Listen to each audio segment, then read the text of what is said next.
Good afternoon, ma'am.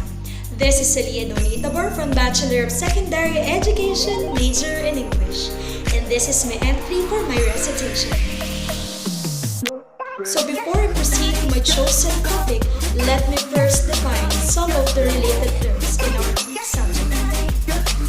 Let us define first what is gender. So gender, this is the characteristics of men, women, girls, boys that are being socially constructed. So this includes the norms, behaviors, roles associated to men, women, girls, boys, and the relationship with each other. So since you've mentioned the relationship between the two dominating genders in society, that leads us to call on if these two opposing genders have harmony in each other. Do they really have equality as someone being crucial to the society? Do we really attain gender equality? So to define what is gender equality, this is when people of all genders have equal rights, obligation, responsibilities, and opportunities. But do we really have gender equality? What if we don't? What will happen? So to define what is gender inequality, this refers to a persistent discrimination of one group of people based upon gender. So it manifests itself differently according to race, culture, country, politics, and even economic status. Furthermore, this is considered as a causal factor of violence against women. In Lesson 5, we highlighted some of the pressing issues regarding gender inequality, or simply gender being convincingly unbalanced. But please do allow me now to give emphasis on my chosen topic regarding the invisibilization of women. One experience that really embarked in my mind is the experience I had when I was in elementary in Pasig City. So we had this long quiz in English, and the quiz was consisted of enumeration, true or false, and fill in the blanks. So let's focus on the fill in the blanks.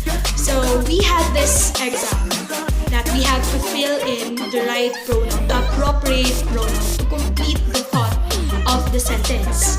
So all of the items was given with instruction. We finished all of the tasks, but one item really confused us all.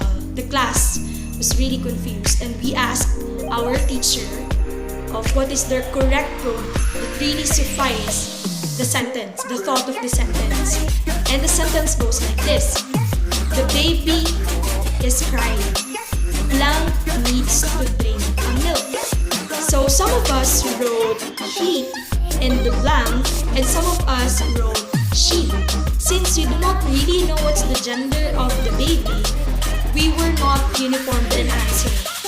So we put differently, maybe because boys wrote he since he is a boy. So like he based it on his experience. Some of us wrote she, maybe I'm one of them because I am a girl. So that's why I wrote she. And when we asked our teacher of what is the right answer on that item, he said it's he. Meaning to say, on that point of view, everything changed actually. When every time we have an exam related to pronouns, and when the subject is unknown, we do not really know what to suffice in the sentence, we always put he, since that embarked in our minds. So I watched a video on YouTube, and it portrays how strong gender inequality is. This is about a woman who applied a job in a company, expecting that she would be accepted since she graduated as an engineer, meaning to say she have the capabilities to show what men can only do. So she applied for the job, and sadly, she wasn't accepted because she is a woman. Does that really make sense? That people really decline for the opportunity? People fire people because of their genders? It doesn't really make sense because when you work, the thing that only matters is your capabilities, your ability to work, to make the progress in the company. It doesn't really mean to say that people should look in the gender. But that really manifests how strong gender inequality is. We are beyond, we are great, we transcended the epithet of woman. We are women, we are not just women. Babae tayo, hindi babae. Lastly, most of us never change our societal mindset. We always hear, babae lang yan. Rapid ko to. She can't do anything. And that really gives us the fear of being us. Most of us have the audacity to kick out free will inside us. We always have these tags that babae lang siya. We always have this tag that screams invisibility. And we should end this. Why? Because there are a lot of proofs that women can do better than men. In terms of driving, in terms of being an engineer. Some says that female drivers are most accurate one because most of the men drivers, they're a drunkard and that they do not really follow certain traffic rules that leads them to accidents. But women are always careful. Women are always the cleanest one.